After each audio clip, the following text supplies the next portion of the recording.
Hello সবাইকে, সবাই কেমন আছো? আর আজকের ব্লগটা একটাই কারণ করার, তার কারণ হলো দিনটা ছিল বৃহস্পতিবার। আর বৃহস্পতিবারে আমি কিভাবে পুজো করি, কীরকমভাবে মা লক্ষ্মীকে সাজাই। আমার ঠাকুরের জায়গাটা খুব সুন্দর সুন্দর করে সাজানো। সকালবেলা আমার বাবা পুজো দিয়ে গেছে, বাট বৃহস্পতিবারের পুজোটা আমিও করি।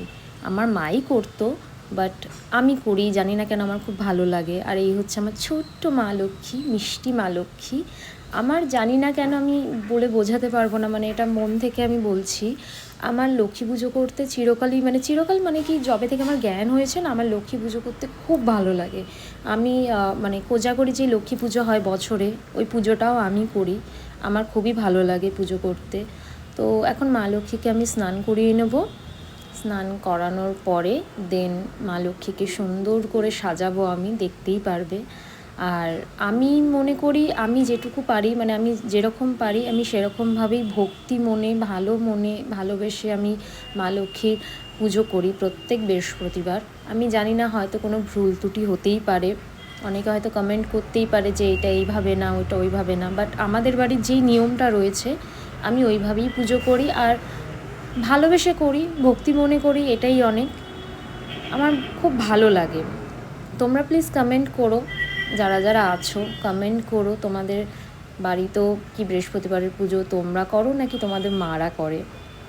অবভিয়াসলি মায়েরাই করে, কিন্তু মায়ের মেয়েরাও করে। আমার ভালো লাগে পুজো করতে। তো মা লক্ষ্মীকে আমি রেডি করিয়ে নিচ্ছি।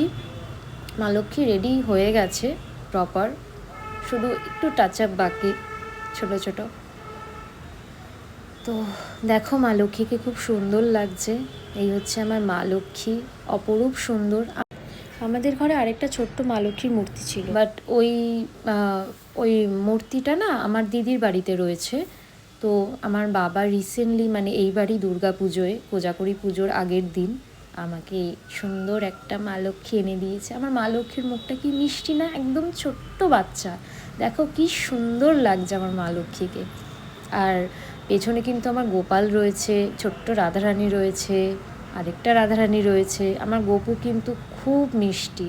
আমার গোপালকে যা বলবো, মানে মন থেকে যা চাইবো সেটাই আমি পাই। আর দেখো মালা পরে মা লক্ষ্মীকে কি সুন্দর লাগছে, অপরূপ সুন্দর লাগছে। তো সব কিছুই এখানে রেডি করে রেখেছি। আর আমি, এটা হচ্ছে পিতলের আমপল্লব, পান পাতা। আমার ভালো লাগে এটা দিয়ে লোকের ঘট পাততে। আমি এটাও দিই, বাট আমি ওইটাও দিই, দুটোই ইউজ করি আমি। তো লক্ষ্মীর ঘরটা আমি এঁকে নেব সুন্দর করে। আমি অত ভালো আঁকতে পারি না। আমি বলছিলাম এই শটটা নিস না, কারণ আমার এই, মানে যখন আমি এই আঁকাটা আঁকি, মানে স্বস্তিক চিহ্নটা আঁকি, আমার একদমই বাজে মানে খুবই বাজে হয়। আমি ভালো করে আঁকতে পারি না। তো যে ভিডিওটা করে দিচ্ছিলো সে বলছে যে ঠিক আছে তুই কর না, যেরকম হয় ভালো। তো কোনোরকমভাবে সুন্দর করে আমি আঁকছি, চেষ্টা করছি।